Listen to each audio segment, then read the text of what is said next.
Bismillahirrahmanirrahim. Assalamualaikum warahmatullahi wabarakatuh.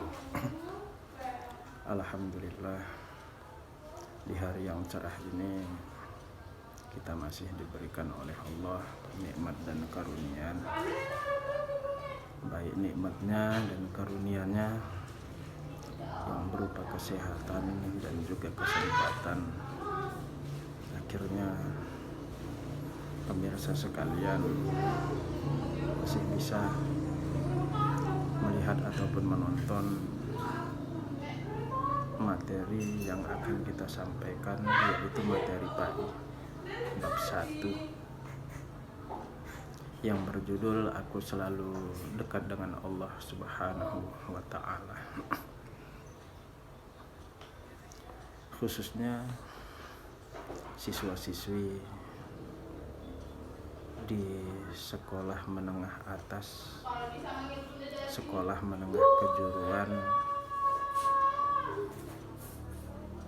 yang ada di seluruh Indonesia. Materi PAI ini berisikan tentang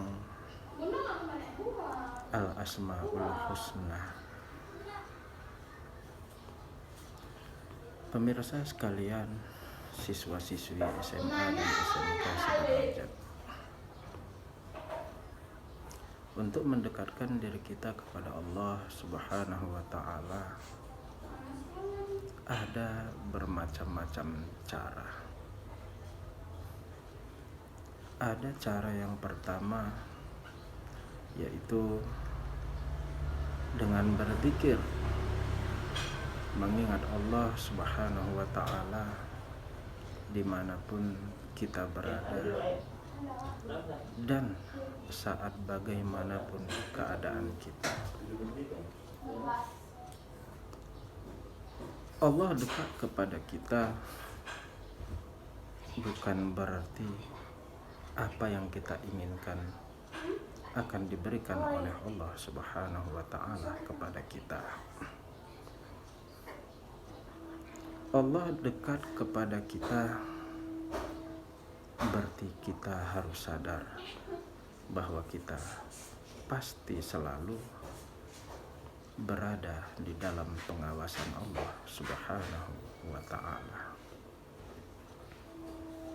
Karena kita selalu di dalam pengawasan Allah Subhanahu wa Ta'ala, kita harus dijaga. Kita jaga diri kita agar terjaga pula hati Allah Subhanahu wa Ta'ala dalam tanda kutip.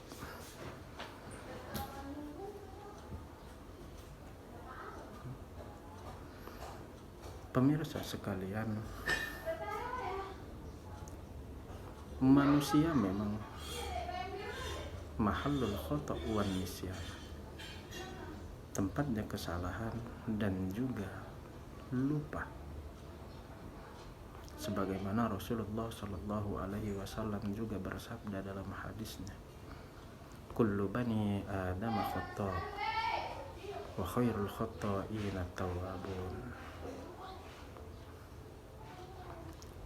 Setiap bani Adam, setiap anak Adam pasti pernah melakukan kesalahan. Tapi yang terbaik di antara mereka yang selalu atau pernah melakukan kesalahan adalah mereka yang bertaubat.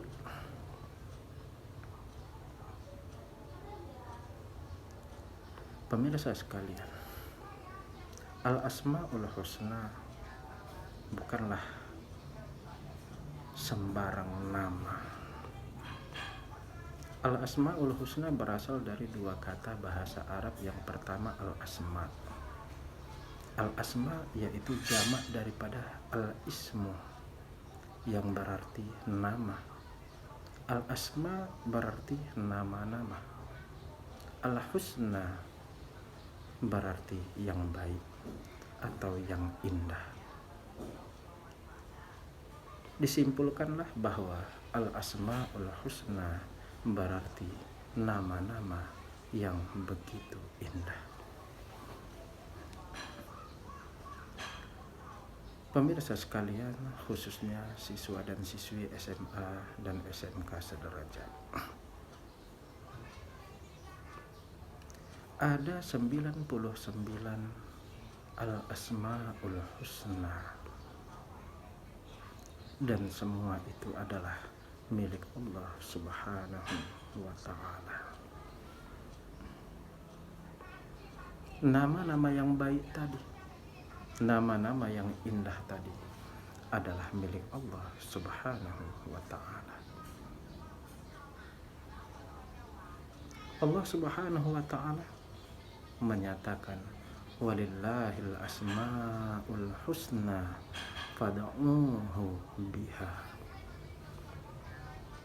Dan Allah memiliki nama-nama yang indah-indah, nama-nama yang baik-baik. Maka berdoalah kamu dengan menyebut nama-nama yang baik tadi.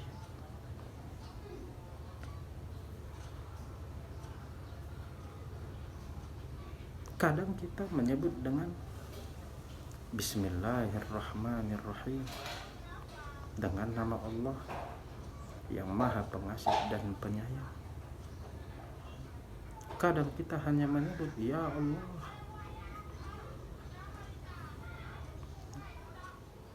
Di dalam zikir kita kadang menyebutkan Subhanallah wa bihamdi, Subhanallahil azim. Kalau lebih sering kita sebutkan nama-nama yang indah itu, berarti kita sedang memuji Allah Subhanahu wa ta'ala. Ketika kita sedang memuji Allah Subhanahu wa ta'ala, berarti kita mengakui keesaan Allah, mengakui kebesaran Allah, mengakui keagungan Allah. Insya Allah, Allah dekat dengan kita, kita pun dekat dengan Allah Subhanahu wa ta'ala. Ada hadis qudsi yang mengatakan, hadis qudsi itu adalah perkataan Allah, namun dinyatakan oleh Rasul kita Muhammad sallallahu alaihi wasallam. Qala Allah ta'ala, ana inda zanni abdi bi wa ana ma'ahu idza dzakarani wa in taqarraba minni shibran taqarrabtu minhu dira'an wa in taqarraba minni dira'an taqarrabtu minhu ba'an wa in atani yamshi ataituhu harwalatan. Artinya, aku tergantung prasangka hamba-hambaku, kata Allah Subhanahu wa ta'ala. Apabila dia mengingatku, maka aku akan ingat kepadanya. Dan apabila dia selalu dekat denganku, aku pun akan selalu dekat dengannya. Kalau dia mendekatiku sebanyak 1 jengkal, aku akan mendekatkan diriku kepadanya sebanyak 1 hasta, kata Allah. Apabila hambaku mendekatkan dirinya kepadaku sebanyak 1 hasta, aku pun akan mendekatkan diriku kepadanya selayaknya orang melentangkan tangan. Apabila ada hambaku yang datang kepadaku dengan cara berjalan kaki, niscaya aku pun akan datang kepadanya dengan cara berlari-lari kecil. Pemirsa sekalian, khususnya siswa-siswi SMA dan SMK sederajat, kedekatan kita kepada Allah Subhanahu wa ta'ala, kedekatan yang kita buat, yang mana kita mendekatkan diri kita kepada Allah walaupun Allah sudah dekat dengan kita.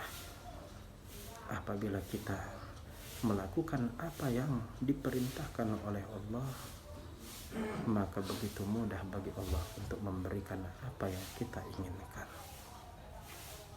Coba kembali kita kepada surat Al-Fatihah yang mengatakan, Iyyaka na'budu wa iyyaka nasta'in.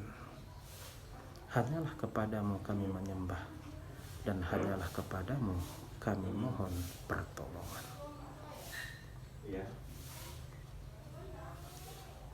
Diletakkan kata-kata na'budu, baru setelah itu diletakkan kata-kata nasta'in.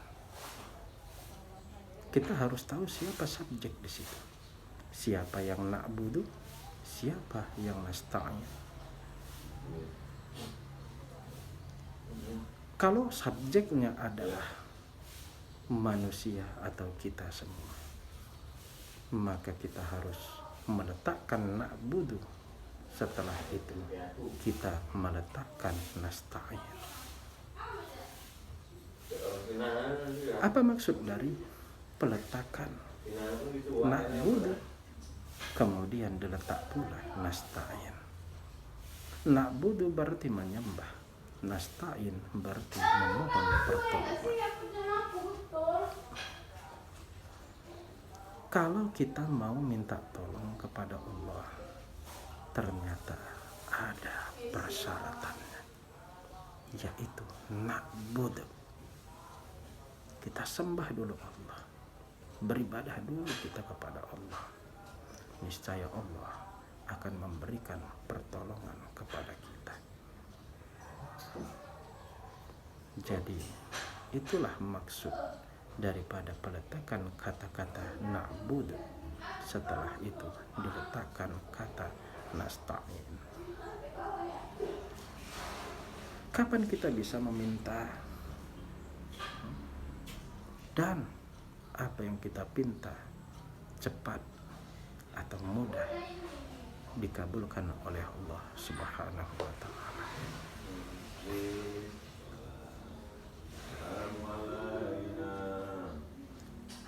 Di dalam beberapa surat, yaitu di dalam Al-Quran, ternyata waktu yang bagus untuk bermunajat, bermohon kepada Allah, di dalam 2 surat tersebut ada satu waktu yang paling mantap, paling bagus, yaitu satu waktu wabil ashari hum yastaghfirun. Kemudian di ayat lain wa yastaghfiruna bil ashar. Ternyata waktu yang hebat, waktu yang mantap untuk bermunajat kepada Allah, untuk meminta kepada Allah adalah di waktu sahur sebelum fajar tiba. Oleh karena itu disunnahkan kepada kita untuk melaksanakan ibadah sholat tahajud. Wa'bud rabbaka wan nasu niyam. Kita mau menyembah Allah sedangkan saat itu manusia yang lainnya sedang dalam keadaan tertidur. Itu hebat. Itu juga termasuk di waktu sahur. Bagi pemirsa sekalian, khususnya siswa dan siswi SMA dan SMK sederajat, tidak mungkin bisa kita jelaskan satu persatu materi kita yang berisikan tentang Al-Asmaul Husna, nama Allah yang begitu indah. Mudah-mudahan kalian semua dapat memahaminya di rumah kalian masing-masing. Berdoalah dengan apa yang bisa kalian panggil nama Allah. Ambillah dari salah 1, salah 2, salah 3, salah 4, dan salah berapa daripada nama-nama Allah yang indah-indah tersebut. Mudah-mudahan materi yang disampaikan kali ini bermanfaat bagi kita semua. Mudah-mudahan bisa kita ambil hikmahnya sehingga hikmahnya bisa membimbing kita menjadi orang yang bertakwa di sisi Allah Subhanahu wa taala. Amin. Amin ya rabbal alamin. Wassalamualaikum.